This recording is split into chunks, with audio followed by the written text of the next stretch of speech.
An Israeli and a Palestinian walk into a factory and talk about salt.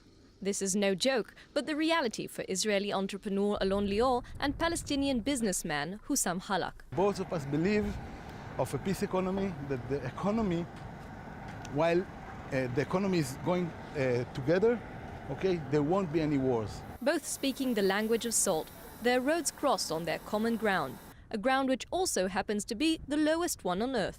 I think the Dead Sea is pretty much my life. It is. It's our life, my life and my family's life. They call it the Dead Sea, but for me it's very much alive. Alon Lior, a Haifa-based foodie, had discovered the West Bank Salt Company 3 years ago merely by coincidence. The only Palestinian salt producer on the shores of the Dead Sea, this was Halak's family-run enterprise since the 1960s, when the area was still under Jordanian control and was based in the first Dead Sea factory ever built. After the 1967 war, Israel occupied the territory, and today, located in Area C of the West Bank, it's stuck in limbo between Jordan, Israel and the Palestinians. We are standing on an army land, so we cannot do any changes here. This is a very complicated situation here. It's not belongs to Israel as well. It's not belongs to the Palestinian. It's not belongs to the Jordanian. They say it's no one's land. The factory, amazingly but hardly preserved since the day it was built in the early 1920s of the previous century, runs a ticking production line of one product only. Our main interest is salt. That's what we do. We're not interested in making anything else but salt. In addition to its routine production, the small factory on the northern end of the Dead Sea provides 100 tons of salt per month for the UN's World Food Programme operations in Gaza and the West Bank. This is the coarse salt after cleaning. It's also a valuable investment in an area where the economy is struggling and provides jobs for the local Palestinians. We are here 15 workers and 2 people in administration.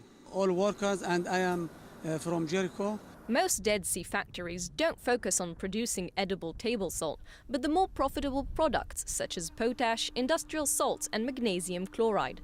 Halak, who is an American-trained engineer, waits up to 8 months for the water to evaporate as the salt lays peacefully in his factory's designated pools. We are part of the cycle of the environment.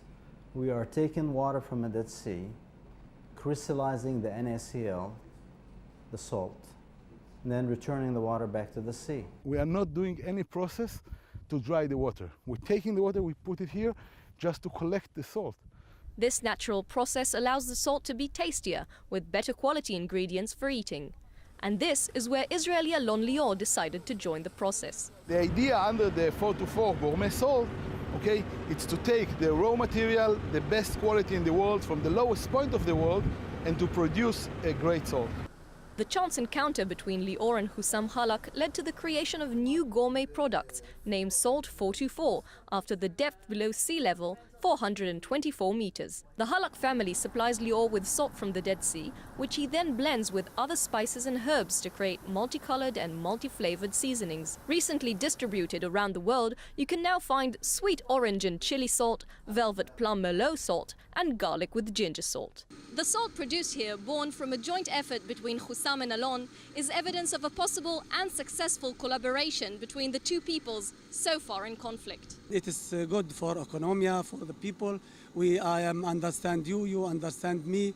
It's good for peace. Truly believing that economic cooperation can be a powerful tool for peace, this salt conveys a strong message. Living side by side and working together is possible. You just have to find the right flavor.